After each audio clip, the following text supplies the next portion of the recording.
I'm Lynette Zang, and today we have to talk about, whenever a government makes changes, every other government is paying attention to see what the pushback is, what the compliance is, and how governments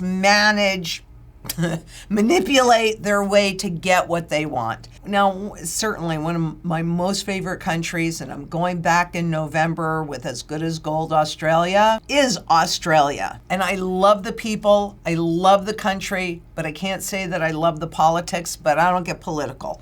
I just want to show you what's happening there, and I guarantee you everybody, all the other governments around the world are paying attention to see what level of compliance we get.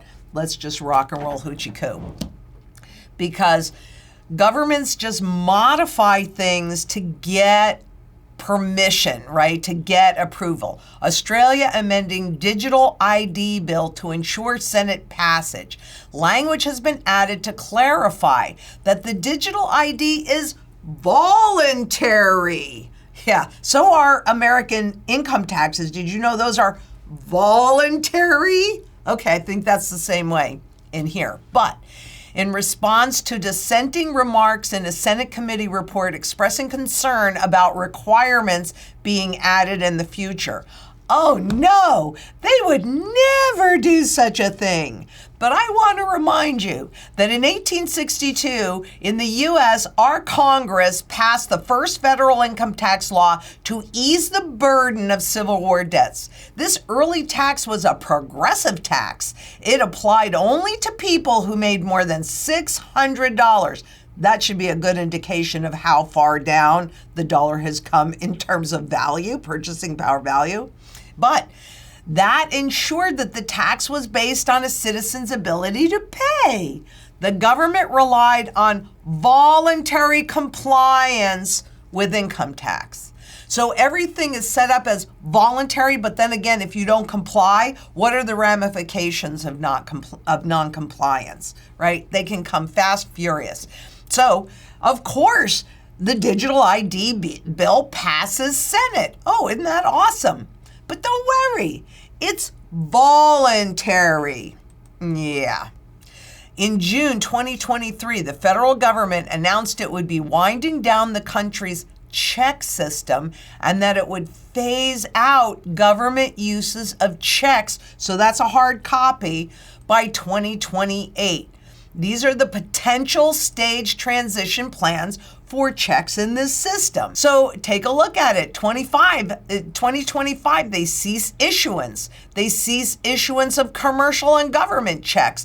Then they cease issuance of personal checks. Then the end is by 2028. They cease acceptance. Now, how is this voluntary? They are showing you what they're going to do. But government and central bankers want distance between their policy and how it is introduced to the public. They don't want you to realize that this is their policy that they are implementing. But let the retail public bring that out. And then who are you blaming? You're not blaming them. And wow, don't we see this? ANZ that's a bank, phasing out checkbooks for some customers due to decline in usage. Well, shouldn't it be my choice whether or not I use it? But they're not the only bank. Multiple banks, including CBA, NAB, and Mercury, have already begun phasing out checks. ANZ has over 8.5 million retail and business customers. They won't have a check. It'll all be digital. Isn't that convenient? And then it's going to be voluntary, right? Isn't that convenient? The bank says customers already using checkbooks can continue to do so, but no new ones. And as we just saw, they're going to be phasing out acceptance of the checks. Then what good is writing a check going to do if nobody's going to accept it? You're going to have to comply. But what they want is they want time to make things appear normal. I was there in 1971. I remember I was like 17 years old. And so I was old enough to feel the energy and see what was going on. And let me tell you, that $20 bill prior to August 15th and that $20 bill after August 15th in 1971, they looked almost identical. So we thought, and of course, President Nixon came on and said, nothing is going to change. Just buy American. No inflation. Don't worry about it. Blah, blah, blah. Well, if you believe these stories, I got a bridge in Brooklyn I'd like to discuss with you. But it is not normal. They just do things slowly. It's like the frog in the pot of water. Mercury Bank to go completely cashless, and maybe classless, this month. But they're spending $1 billion to go completely cashless.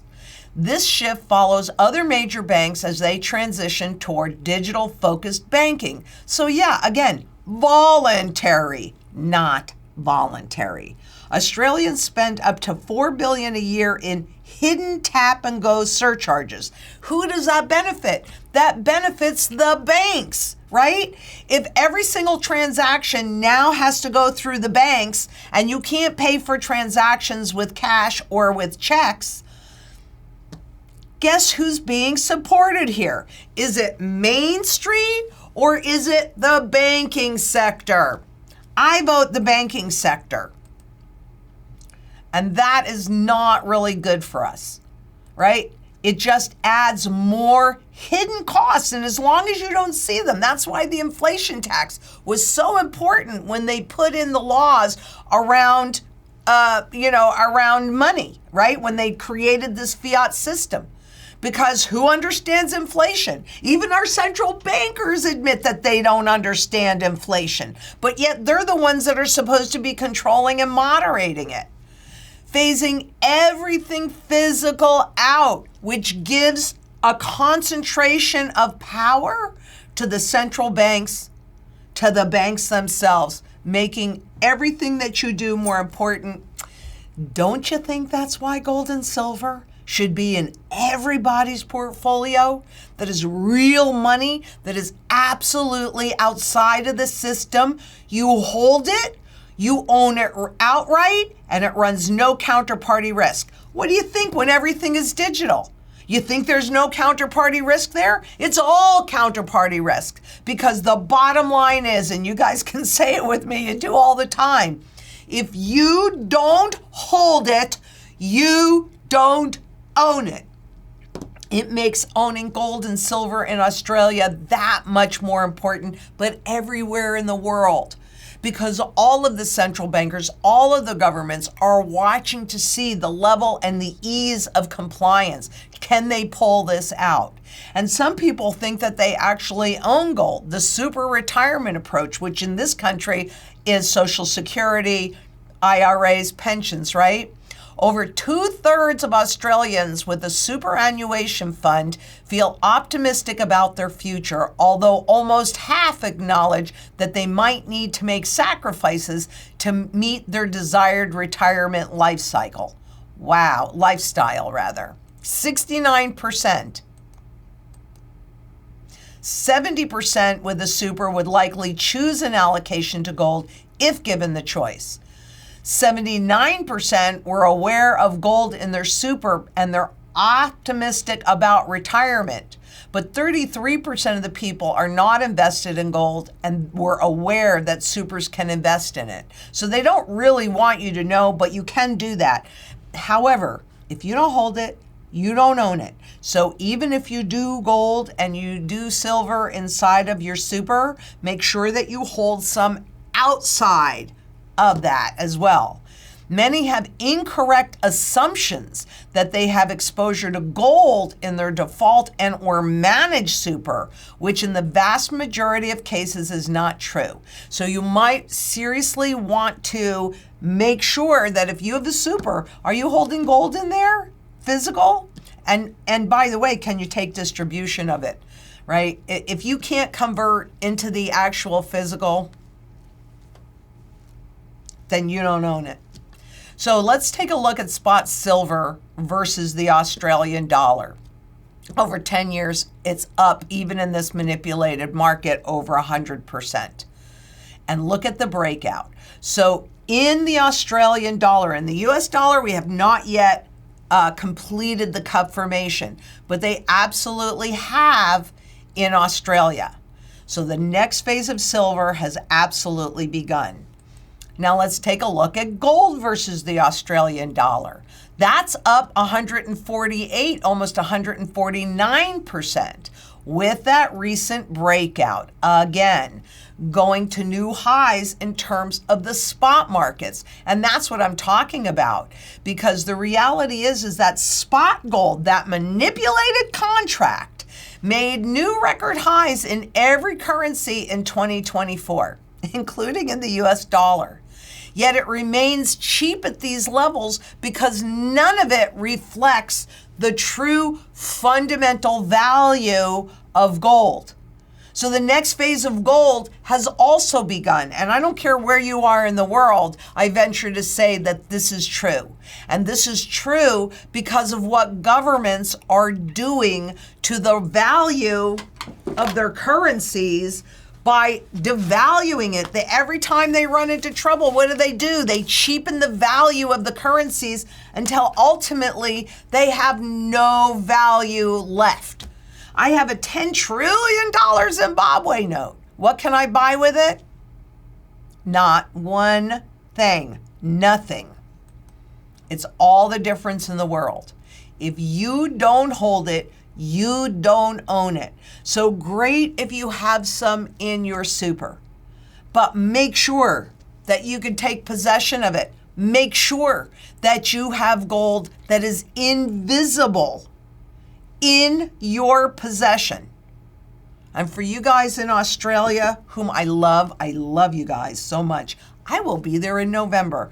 We'll have more details on that and we'll post it on our website coming up hopefully pretty soon. We're hoping pretty soon, but I do believe it's the end of November. So until next we meet, please give us a like, share, because what's happening in Australia is really happening all over the world. And so leave us a comment and send your questions to questions@LynetteZang.com. And thank you so much for your support, because I know as one person, what can I do? I'm just one person. But if we can come together in a global community, we got a shot anyway at having a seat on the table. Join us in this quiet revolution.